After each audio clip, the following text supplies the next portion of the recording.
ഡീഫോ dance എന്ന പരിപാടിയിലൂടെ എല്ലാവർക്കും സുപരിചിതനായ താരമാണ് കുക്കു. കുക്കുവും ദീപയും തമ്മിലുള്ള ഇഷ്ടവും പ്രണയവും പിന്നീട് ഇവരുടെ വിവാഹവും എല്ലാം നമ്മൾ കണ്ടതാണ്. ബ്ലോഗിലൂടെ ഇവരുടെ വിശേഷങ്ങളെല്ലാം തന്നെ നമുക്കറിയാം. ഒരു ഡാൻസ് കമ്പനിയും ഇവർക്ക് ഉണ്ട്. അതുപോലെ തന്നെ പല സെലിബ്രിറ്റികളും ഇവരുടെ അടുത്ത് ഡാൻസ് പഠിക്കാൻ വരുന്നുമുണ്ട്. ചെറിയ ഫിനാൻഷ്യൽ പ്രശ്നങ്ങളും വീട്ടിൽ എതിർപ്പുകളും ഒക്കെ ഉണ്ടായിരുന്നെങ്കിലും ഇപ്പോൾ ഇതെല്ലാം തന്നെ മാറ്റി ജീവിതത്തിൽ മുന്നേറുകയാണ് ഇരുവരും. ഫസ്റ്റില് രണ്ട് സൈഡിലും ഇഷ്യൂസ്. ഞങ്ങള് സാധാ ഗ്രാമത്തിലുള്ള രണ്ടാൾക്കാരാണ്. ഒരിക്കലും ഒന്നും ഓക്കെ ആവില്ല. അതിൻ്റെതായിട്ടുള്ള ബുദ്ധിമുട്ടുകൾ ഉണ്ട്, ഷുവറാണ്. അത് കഴിഞ്ഞാലും അഫ്കോഴ്സ് കുറച്ച് അവിടെ, പക്ഷെ ഇപ്പൊ വലിയ കുഴപ്പമൊന്നുമില്ല. പറഞ്ഞു കുഴപ്പമുണ്ടാക്കാൻ ഞാൻ എന്തോ ഒരു പോയിന്റ് ആലോചിച്ചത് വിട്ടു മറന്നു. ഇല്ല, കുക്കുചാന്റെ വീട്ടിൽ പോയിട്ടുള്ള വ്ലോഗ് ഒക്കെ കണ്ടായിരുന്നു. അപ്പൊ അതിലൊക്കെ ലൈക് ഭയങ്കര ആദ്യമൊക്കെ അതായത് അവരൊരു ഷോക്കായിരുന്നു, അത്രേ ഉള്ളൂ. ഒരു പെട്ടെന്ന് ആദ്യം അറിഞ്ഞപ്പോ ഉണ്ടായിരുന്ന ഒരു ഷോക്ക്, അത്രേ ഉള്ളൂ. പിന്നെ വീട്ടുകാരെ സംബന്ധിച്ചിട്ട് ഹാപ്പി ആയിട്ട് ജീവിച്ചാൽ പിന്നെ അല്ല അല്ല, പണ്ട് പുള്ളി ഇച്ചിരി റൂഡായിരുന്നു. ഇപ്പൊ പക്ഷെ പുള്ളി ഭയങ്കര ഫ്രീ ആണ്. അത് ഇത്രേ ഉള്ളൂ, അത്രേ ഉള്ളൂ. ഇപ്പൊ ചേച്ചി പറഞ്ഞ ചേട്ടന്റെ വീട്ടില് ഇച്ചിരി സീനാ. അതിപ്പോഴും അങ്ങനെ തന്നെയാ. അതെ, നമുക്ക് വിളിക്കുകയൊക്കെ ചെയ്യും. അല്ല, ഈ ഒരു ദിവസത്തില് ശരിയാണല്ലോ. പറയട്ടെ, ശരി, ഞാനൊന്നും മിണ്ടില്ലാന്നുണ്ടല്ലോ വന്നിരുന്നു. അതെ, എനിക്ക് ഭയങ്കര ടെൻഷനാ. ഇങ്ങനെയൊക്കെ ഇരുന്ന ഫുള്ള് ആള് പറഞ്ഞോണ്ടിരുന്നു. ഇപ്പൊ ഫുള്ള് പറഞ്ഞോണ്ടിരിക്കും. പാർവതിയുടെ മിടുക്കണത് കംഫർട്ടബിൾ ആവും തോറും ഞാൻ ഓപ്പൺ ആവും. അതാണ് ഇപ്പൊ പറയണ മൊത്തം കേട്ടിരിക്കുന്നത്. മൊത്തം കേട്ടിട്ട് സൈക്കോണ്. ക്ലാസ്സിൽ പിള്ളേരൊക്കെ അവിടെ വന്നിരിക്കും ലാസ്റ്റ്.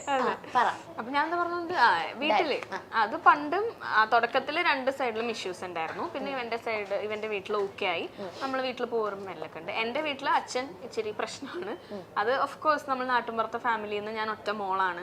അപ്പൊ അതിൻ്റെതായിട്ടുള്ള പ്രശ്നങ്ങൾ ഉണ്ടാവില്ല. പിന്നെ എന്റെ എല്ലാം അപ്പൻ, അപ്പൊ എന്റേതായിട്ടുള്ള വാശി അപ്പനും ഉണ്ടാവുമല്ലോ. അങ്ങനെ പക്ഷെ അമ്മ വിളിക്കും, ഡെയിലി വിളിക്കും. അങ്ങനെ പ്രശ്നങ്ങളൊന്നുമില്ല. ചേട്ടന്മാരും വിളിക്കും. അച്ഛനെ മാത്രം ചെറിയൊരു വിഷമം. അത് കാലങ്ങൾ എടുക്കും. അതെനിക്ക് മനസ്സിലാക്കാം. അത് പക്ഷെ അച്ഛൻ ഉള്ളുകൊണ്ട് സന്തോഷിക്കുന്നുണ്ടാവും, ഈ ഗ്രോത്ത് എല്ലാം കാണുന്നുണ്ടാവുമല്ലോ. അത് പറയേണ്ട ഒരു കാര്യം. കാരണം വെച്ചാൽ ഞാൻ എൻ്റെ വീട്ടിൽ അത്യാവശ്യം കുഴപ്പമില്ലാത്ത രീതിയിൽ നല്ല ഫിനാൻഷ്യൽ ലെവലിൽ അങ്ങനെ പോയിരുന്ന ഒരാളാണ്. അപ്പോൾ അവിടുന്ന് ഞാനിങ്ങനെ കുക്കുവിനെ കല്യാണം കഴിക്കണം എന്ന് പറഞ്ഞപ്പോൾ അപ്പച്ചനുണ്ടായിരുന്ന ഏറ്റവും കൂടുതൽ ടെൻഷൻ എന്ന് പറയുന്നത് എന്താവും, ഞാൻ എൻ്റെ മോളെ പൊന്നുപോലെ നോക്കിയിട്ട് പോകുമ്പോൾ അറിയാം, പോകുമ്പോൾ പഠിക്കും. അതായിരുന്നു പുള്ളിയുടെ ഒരു ടെൻഷൻ. അതാണ് മെയിൻ ടെൻഷൻ. ജാതി ഇതൊക്കെ വേറെ. പക്ഷെ ആ ഒരു കാര്യത്തിൽ കുക്കു 100% എനിക്കൊരു കുറവും വരുത്തരുത് എന്നുള്ള രീതിയിൽ. അത് കല്യാണം കഴിഞ്ഞ് ഫസ്റ്റ് ഫ്ലാറ്റ് നോക്കുക നമ്മള്. അപ്പോൾ എൻ്റെ ഫ്രണ്ട് പറയും, എൻ്റെ നീത്തു എന്ന് പറഞ്ഞിട്ടൊരു ഫ്രണ്ട് ഉണ്ട്. അപ്പോൾ അവളായിരുന്നു ആ ഫ്ലാറ്റിൻ്റെ താഴെ താമസിച്ചിരുന്നത്. അപ്പോൾ അവളുടെ അടുത്ത് പോയിട്ട് ഇവൻ പറഞ്ഞു, അത്യാവശ്യം കുഴപ്പമില്ലാത്ത വീട്ടിൽ കുട്ടിയാണ്, അപ്പോൾ അവൾക്ക് പ്രത്യേകിച്ച് കുഴപ്പങ്ങളൊന്നും ഇല്ലാതെ നല്ല രീതിയിൽ ജീവിക്കാൻ പറഞ്ഞ ഫ്ലാറ്റ് വേണം. അങ്ങനെ പറഞ്ഞിട്ടാണ് അവൻ ആ ഫ്ലാറ്റിൽ പോയി നോക്കണം തന്നെ.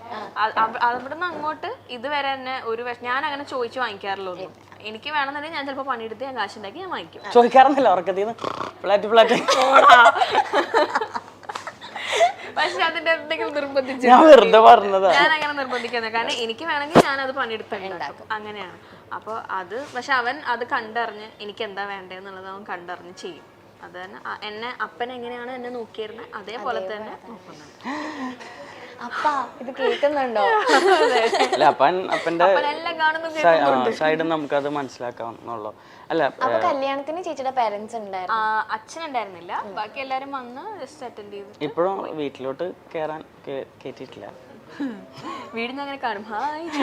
അതെ പറഞ്ഞ, ഞാൻ വീട്ടിലോട്ട് പോകുമ്പോ റോട്ടിലൂടെ കൊണ്ടുപോണതും വീടൊക്കെ കാണിക്കും. നാട്ടുകാരൊക്കെ കണ്ടില്ലെങ്കിൽ ആ വഴിക്കൂടെ പോവും. ധൈര്യമുള്ളല്ലേ ചേച്ചി വിളിച്ചു ചോദിക്കാം, അപ്പൊ എനിക്ക് ഒരു കുറവില്ല, ഞാൻ ജീവിക്കണം. അത് റിസ്കാന്നല്ലേ? അല്ല, ഞാൻ മെസ്സേജ് ഒക്കെ അയക്കാറുണ്ട് പുള്ളിക്ക്. പുള്ളി എല്ലാം അയക്കും. ഞാൻ ഇപ്പൊ നമ്മുടെ റിപ്ലൈ ഒന്നും ഇല്ല. പക്ഷെ എനിക്കതൊരു സമാധാനം. ഞാൻ എന്തുണ്ടെങ്കിലും മെസ്സേജ് അയക്കും.